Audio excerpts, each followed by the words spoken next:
Long time no see, and apologies for the audio. Not only do I have a cold, but I'm recording in a hotel room as I don't currently have a home. We'll talk about this later because I just don't feel like whining into a mic right now. I feel so annoying when I do that. I, for such a confessional YouTuber, I guess I don't like talking about feelings. I don't know, but so anyway, today we're going to talk about someone who has officially inspired me for one full decade now and reminiscing on how valuable she is to me as a hopeless stan. It was the late summer of 2011, aka 10 years ago from today. I was browsing Twitter when one of my mutuals shared a video that would influence me so much, I argue it changed the trajectory of the following decade of my life. It was a live KCRW acoustic performance of a song that, while released twice in the UK, I had never heard of before over here in America. The song was called Mowgli's Road. I don't know if I'm pronouncing it right. Mowgli's Road, who cares? And I immediately fell in love with the arrangement. Until that moment, I didn't really respect acoustic music as much as I should have, I admit. I thought it was just boring, up until the moment I clicked on that video. There was so much life in that live acoustic performance than most 2010 pop stars managed to accomplish with the full studio versions with their auto-tune and their synthesizers. Man, give me a cough drop. There was something different about Mowgli's Road that you just didn't hear on American radio stations. Intriguing lyrics that I could only imagine used escaping being eaten alive as a metaphor for going against what society expects of you. A beat that was unique, but without sacrificing harmony, quality, or addictability. And then, of course, there was the original song. The studio version, I mean. If the acoustic performance blew me away, the studio version snatched my wig and then scalped me. Now, I was a goth kid who was previously uninterested in other genres. I guess the closest thing to a pop star I really listened to other than Lady Gaga was Porcelain and the Tramps, who around that time had rebranded as Porcelain Black. But something about that song, Mowgli's Road, was so magical, and of course, something about the singer herself that was so intoxicating, I knew I had to hear more. And before I knew it, I was a die-hard stan of Marina and the Diamonds. And my favorite album was The Family Jewels. And that is how a neurodivergent kid finds themselves in the quicksand of a new hyperfixation. Speaking of hyperfixations, do you have a new creative hobby that you can feel boiling in your gut, ready to come out like some kind of monster? I guarantee you, whatever it is, whether you're an aspiring illustrator, writer, singer, leather crafter, or tarot reader, or even someone who's been at it in a while and wants to polish up, Skillshare has a class on it. This video is, of course, sponsored by Skillshare. Skillshare is an online learning community curated specially for lifelong learners and creatives. It's ad-free and has a transcript feature that helps you focus on the video, so you can concentrate on learning. It also has classes on things like productivity and marketing, making it ideal for creatives to learn their craft. Because of this, I found it to be a viable replacement for art school and a much better cash value. It's also a big time saver, with most classes being under an hour long, and most teachers getting straight to the point instead of talking about their summer vacation or how they went to Woodstock 40 years ago. For example, writer and artist Peggy Dean has this class titled Pricing Your Work: How to Value Your Work as a Freelancer. Within the first 5 minutes, she had already started explaining why charging a set hourly rate for creative works is a bad idea, even if you personally use an hourly base just as a reference for yourself. Customers should never hear the word hourly rate. She covers many other things that I personally never even thought of, even as someone who had worked on commissions in the past before, had some good experiences and some bad ones, and I really recommend her class. There are also tons of useful classes just like these on Skillshare, and it's my personal recommendation for aspiring freelancers who want to learn. The first 1,000 of my subscribers to click the link in the description will get a 1-month free trial of Skillshare so you can start exploring your creativity today. Themes of Family Jewels included feelings of otherness and frustration that really spoke to my soul as a queer youth, and I know I'm not alone in this because to this day, Marina has a very dedicated gay audience that worships her and would drink her bathwater, maybe even eat her toilet paper. And if you're going into this video blind, you probably think that was a joke, but no.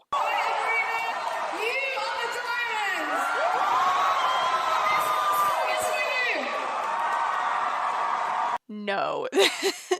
There are plenty of gays who would agree to be her personal slave in exchange for being in her presence. She may be an underground artist by straight standards, but she's a queer icon and has been for years. She's also a Tumblr icon, but Tumblr is kind of dead. But then again, Tumblr icon, queer icon, that's kind of the same thing, isn't it? For those needing an explicit example, her song Hermit the Frog helped me and other queers cope with lyrics like, they say you used to be so kind, I never knew you had such a dirty mind. Well, I went to the doctors believing the devil had control over me. And if you look at the whole of the lyrics, you can probably see why they meant so much to me as a neurodivergent queer and to others who just don't feel like they fit in, you know? It wasn't long before I discovered her that I found out a whole new album was coming, and I was stoked. Electra Heart was totally different from the Family Jewels, but again, I was pleased. Although Electra Heart, the character, was not quite Marina, I could tell Marina resonated with her enough to portray her, and in some ways, I resonated with Electra as well.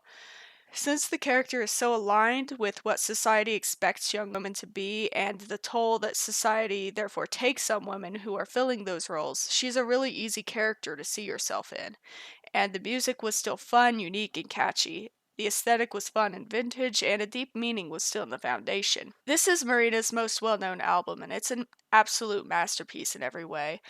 I've even heard rumors that this iconic album inspired Melanie Martinez to go the alter ego route with her character Crybaby in her debut album in 2015, but I've seen no primary sources confirming this, though I see where people get it because the aesthetics are kind of similar, and back at this time, Marina did post a photo on her Tumblr titled Crybaby, and a couple other similarities. So yeah, despite the controversy Marina's second album sparked around OG fans that Marina was working with producers, which somehow made her less of an artist because fuck collaboration, I guess, and her personal feelings about the album aside, I think Electra Heart was a great move. Marina paved her road to superstardom, and let's just be honest here, if this concept had been a collaboration between any other artist and a large label, the album would have been vapid and unlistenable to anyone with half a brain cell. I mean, just look at the archetypes.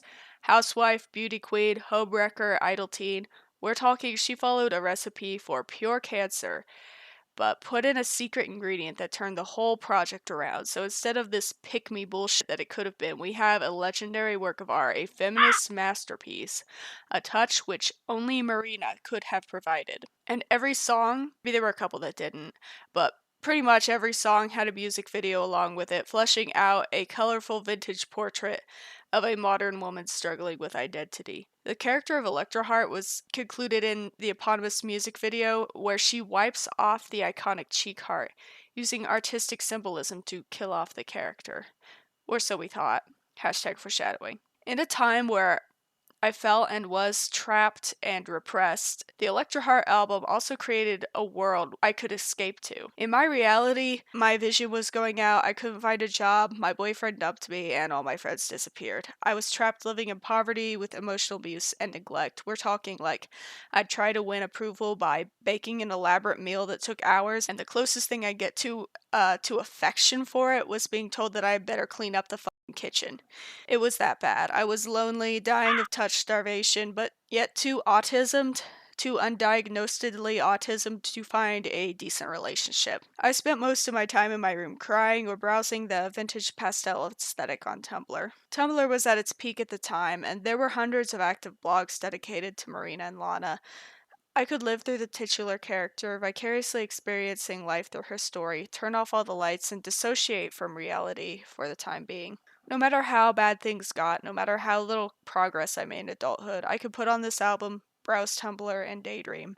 And I spent a lot of time doing just that, because it was pretty much the only thing keeping me from killing myself at the time. You may have raised an eyebrow earlier when I said I related to Electra Heart, as it was an exploration of identity as a woman, and as many of you know, I'm an androgyne. I'm non-binary, you know, I have my moments where I feel distinctly feminine or masculine, but most of the time I feel androgynous. But this wasn't a realization that came to me easily. It took a lot of time and exploration just to get the vague inkling I have of myself and who I want to be now. And I'm not ashamed to say that the album Electra Heart helped me explore traditional feminine archetypes in a safe environment away from humans. I would eventually come to realize that these archetypes aren't me, but things I wished that I was, because I thought I could find happiness by being what society wanted me to be somehow, or what boxes society allowed me to choose from depending on how you look at it. But I was wrong, of course. There is no happiness, no shred of myself to be found in those archetypes. Well, except maybe Idol Teen, seeing as how the song Teen Idol pretty much perfectly encapsulates my high school years. It is one of my favorite songs on the album, excuse me.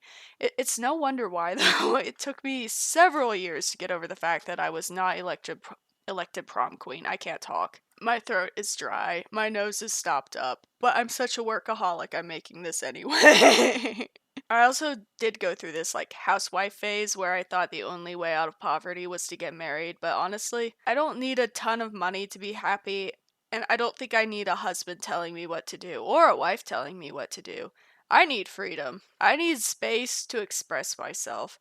I wouldn't have been any happier in Suburbia than the titular character, and honestly, I think the ending would be the same too, because I could have tried to force myself into a box approved for females, my age, in the culture I grew up in, but it wouldn't have brought me true stability, just a facade, a prism without bars, and I could have escaped Suburbia and been a homewrecker, a beauty queen, but still, I'd have to play a role. Unless I look out big time, end up with a sugar mama, I don't see any of that happening for me, so anyway. I may explore Electra Heart and its themes more in depth in another video later, but for now we're moving on to 2015, which bore us Fruit. Like the family jewels in Electra Heart, Fruit was playing non-stop in my room once it was dropped.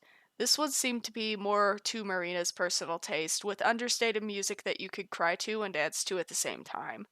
It seemed to disappoint diehard fans of Electra Heart, who I guess would rather her have sold her soul to continue playing a persona whose character arc had already been successfully resolved with what appeared to be suicide, but anyway. As a loyal stan, I was of course pissed off that people didn't fully appreciate her third era for the masterpiece it was. It's like my emotional intelligence was so low, I would get superheated over it.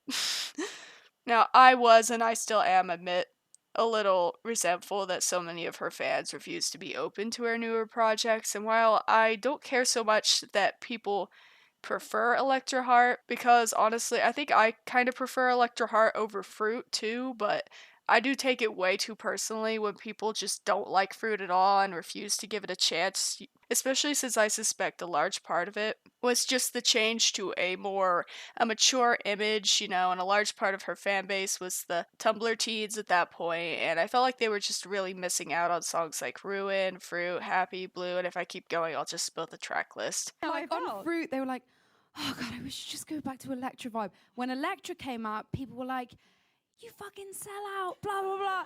They're like, she fake ass bitch. Personally, I can't really strongly choose between Electra Heart and Fruit. Both are really great. Fruit is true to who Marina is as a person, and I think it has a more cohesive theme and sound. With Electra Heart, and I don't mean this is a bad thing, it's just like, it felt like you were taking a ride with Electra through her ever-changing personalities as she shifted from role to role, which, ultimately worked for that album in my opinion. And of course, Electra Heart also included songs that were intended for a never-released album called Die Life, but I digress. And meanwhile, Fruit, it has this more mature, understated mood. It's more relaxing, but just as empowering in my opinion. Sonically speaking, I don't really think Fruit is that big a step away from Electra Heart either, and it feels like a logical progression from songs like Valley of the Dolls and The State of Dreaming. I'd say Can't Pin Me Down is my favorite off the album, and I think it fits in great with songs like Power and Control and Homewrecker. Solitaire, another song that I strongly relate to, fits in well with the Fear and Loathing, the opening track of Electra Heart. Like, I know I've been harping on about this for 10 minutes, but it does baffle me how so many people drop Marina like a hot sack of shit, like, once the Electra Heart era ended. Like, have you all heard Savages? And how is it a flop? Everyone's saying it's a flop. How is it a flop? Like, what are your standards for success? So despite getting no radio play, Fruit went to number 8 in America. It sold about 45,000 records in its first week. And it also went top 10 in the UK. Anyway, it was a few years before we got another Marina album, but I was still an active listener and I was just as hyped for her as I was on day one when Love Plus Fear was announced. Love and Fear was her fourth album, which she advertised as being the album she was born to make. My favorites off the album were Karma, Superstar, and Orange Trees. Oh, and Handmade Heaven too. And as usual, it came in the perfect time in my life, a time where I was ready to try being happy, and I was working hard to create my own handmade heaven out of nothing. Tears well up in my eyes, thinking about how I too envied these non human animals for always instinctively being able to find their way, whereas I struggle to find my place in the world. I had high hopes that this album wouldn't flop, but that dream was crushed. Nobody hated it more than Pitchfork, who held Marina to a different standard than other artists, essentially saying it wasn't weird or controversial enough to be a Marina album. Whatever. Unfortunately, while I raged about that article for weeks, it seems like I was in the minority as far as opinions go.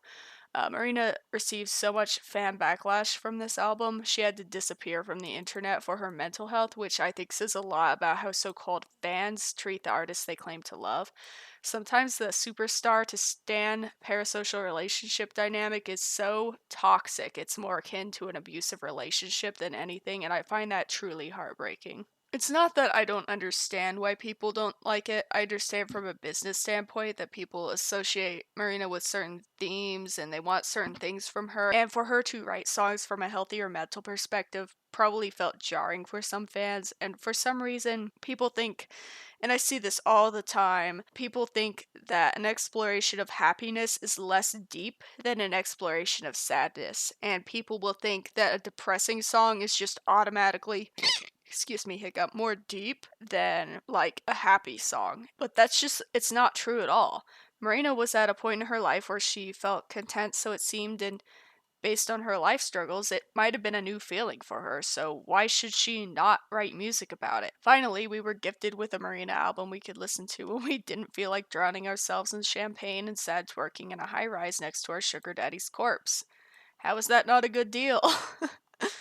Why do people want artists to pump out the same old album over and over again? I don't get it. I don't know about other people, but I have a lot of mood swings that I don't really talk about much and or express outwardly for that matter. And I have emotions other than depression, loneliness, the hole inside me that can never be filled with no matter what I've tried to fill it with. And I respect artists a lot more when they explore and try new things than when they try in vain to recreate their past success by playing with the same themes over and over and over again. When you do that, you just end up with like inferior copies of the same album over and over again. It doesn't work. And it's not like the album was lacking in substance like so many people said. Love and Fear is full of rich, spiritually productive messages. They're just probably not what everyone wanted, I guess. I don't know. Take, for example, the song True. You don't need nobody else if you are true to yourself. This feels like a callback to the Electra Heart era. Not so much the content of it, but how she felt about it. And despite not needing anyone else, this was the era that had the most secure love songs like Superstar and End of the Earth. And I think that says something, albeit something anecdotal, about love. So many people prioritize being loved over loving themselves, and then their relationships with others end up just as rocky as their relationship with themselves. Messages like this are especially important to a queer audience because love is especially tricky when you're queer, like a lot of Marina fans are, because not only is your dating pool automatically going to be a lot smaller, but a lot of us sad queers have been raised to hate ourselves from the get go, to see ourselves as sinful just for existing and loving. But really, the human experience, especially the female human experience, is not limited to the boxes we are expected to fit into. Electra Heart doesn't exist, so we have no choice but to be ourselves. To Be Human is another song that stood out to me on the album, and it made me cry more than once as I thought about how we're all isolated on the same floating oblate spheroid, and somehow we can't get along over our petty differences. We can't organize even during a time of global crisis, and this song, it only got more relevant as time passed. There were riots in America, just when things were getting better. All the things I've done and seen, still I don't know what life means. We're united by our love, we're united by our pain. And these lyrics, they speak directly to my heart. My favorite song off of Love and Fear, though, out of all of them, was Karma. It's a really astute observation about how some people will keep pushing their luck with the people around them and will continue to act selfishly no matter what. You can warn them 1,000 times, 1,000 ways. The consequences can be clear as day, but still, they won't stop until it all blows up in their face. I've been thinking about that one a lot, too. And I think I mentioned this already, but I'm going to talk about it some more. I'm a really big fan of Handmade Heaven, and that song came at just the right time for me as I was trying to find my place in the world. And the opening lines describe how plants and animals instinctively find their place in a world and try to live out their intended purpose. But for us humans, it's not so easy. It feels like we have to fight to be truly happy. And I think a lot of that is because of the economy. And unfortunately, I still haven't found a place for me that I feel safe in, productive, happy, etc. And it may be a while before I'm able to forge a handmade heaven of my own. I'm currently homeless, living out of a hotel. I can't afford to stay, but I can't afford to leave, so I'm in like purgatory right now, like financial purgatory. And I think a lot of us are. And this is another example to me of a song that aged very well during the pandemic because living through this time has been very difficult. I'm surrounded by people in the Denver area, and during a pandemic, people is like the last thing you want to encounter, but also we all, as humans, even autistic humans, have this need for connection with others. Maybe autistic people, I know I feel in a different way than others seem to, but the fact still stands. I can't live my life totally alone, but I feel so alone. And it's funny because I know there are other people within reach of me who feel just as alone as I do. And what can I really do about it? Is capitalism really the way we were meant to live, or should I go off the grid and build my own handmade heaven in the form of a cob house, maybe with a little vegetable garden? Fast forward to 2021, Marina finally released another album after a long hiatus. Well, 2 years, but it felt like forever. I had a good feeling about this one, and somehow I was more excited for this Marina album than I was for any of her other releases. Even Love and Fear, which, if I recall, I stayed up all night waiting for. The second I heard Man's World and recognized the punk attitude packaged in a fun pop song, I knew Ancient Dreams in a Modern Land would be an album that would satisfy fans and critics alike. Like, I don't know how to explain it, I just kind of felt it in my bones. Marina always questions society and authority in her albums, and in her personal life, it seems.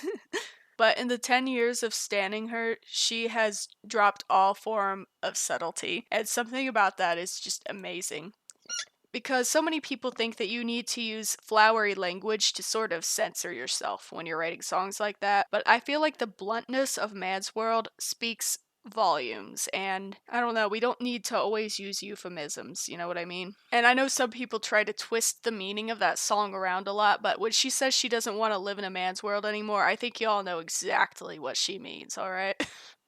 She really wrote the feminist album that she promised us back in Fruit, and then surpassed my expectations by serving up Purge the Poison. And after all the new singles had been released, just when I thought we wouldn't get more songs like that, New America dropped with the rest of the album. And the songs about relationships, especially Flowers and Goodbye, hit me harder than any love song she had ever written before. Like only the best artists do, she surpassed even herself. This is, in my opinion, hands down her best album ever, and I guess I say that every time she releases an album, but I mean it, alright?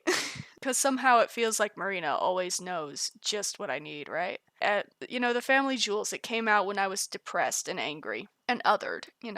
Electra Heart came out when I wanted to learn to forge relationships and found it more complicated than I ever could have imagined. Fruit came out when I was disappointed in others and withdrew, but wanted to be happy, I guess. Love and Fear came out when I was ready to find that happiness on my own, even though the world is garbage. And Ancient Dreams in a Modern Land came out when I felt ready to speak out against the injustices in the world and fight. Marina albums always coming at the perfect time for me. I don't think that's actually a coincidence. I think it's proof that she has a strong connection with the world and what's going on in it. She's not out of touch like other celebrities, whereas other artists, it always seems like they get lucky or they start strong with their debut and then fall off the radar when they lose their relatability. But with Marina, it feels like the inevitable result of just paying attention to the world outside of Hollywood and caring about her fans. People often call Marina underrated because she hasn't, I guess, won a Grammy or gotten insane levels of mainstream success, but I don't think it's true that she's underrated at all. I think it's more like she's ahead of her time, and yet somehow always comes out with something new at just the right time. Those two ideas seem kind of weird together, so here's an example. The reason Electroheart had so much success compared to the other albums wasn't because of how smart she made it, it was because a dumbed down interpretation of it was still fun to the masses. You don't need an accurate feminist interpretation of Prima Donna Girl or Homewrecker in order to enjoy the songs. If there's anything I wish people understood, it's that commercial success, it isn't everything. I think she'd much rather reach the audience she intends to reach than water down her message and have peak commercial success. She could have easily made another Electroheart, but instead she decided to be true to herself and make Fruit, Love and Fear, and finally Ancient Dreams in a Modern Land. And in doing so, I think she's contributed far more to the world and to my personal life than if she had just made Electroheart Part 2. Venus Flytrap even served us with a cameo of Electroheart, previously thought dead, but surprise!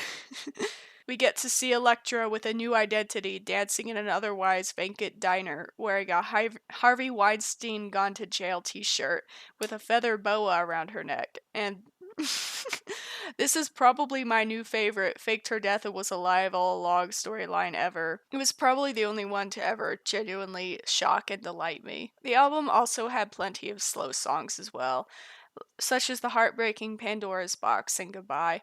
I don't know, I think I love Marina more than myself or something because I now cry in retrospect listening to songs like Superstar and True. And it also pissed me off on Marina's behalf that people would say that this album was coldly calculated to appeal to her audience when it's obvious that she was happier during the Love and Fear era. Was she supposed to keep writing happy songs about a relationship that didn't work out? Like, what do people expect? I'm sorry, I keep it. I'm just like a stan. And of course, then there was Pitchfork. Oh my god. She delivered all the things in this album that they accused her of slacking on in Love and Fear, remember? And yet they only gave this one a 6.6 and accused her of making political songs for the sole purpose of box ticking, as if she hadn't been using her platform to advocate for feminism and gay rights, etc., for the past decade. It's pretty clear who Marina is and what she cares about, so I don't even entertain such blatant attacks on her character. Like, they're literally complaining that she gave them what they asked for, and like, this is why I can't even bring myself to respect Pitchfork as a serious publication.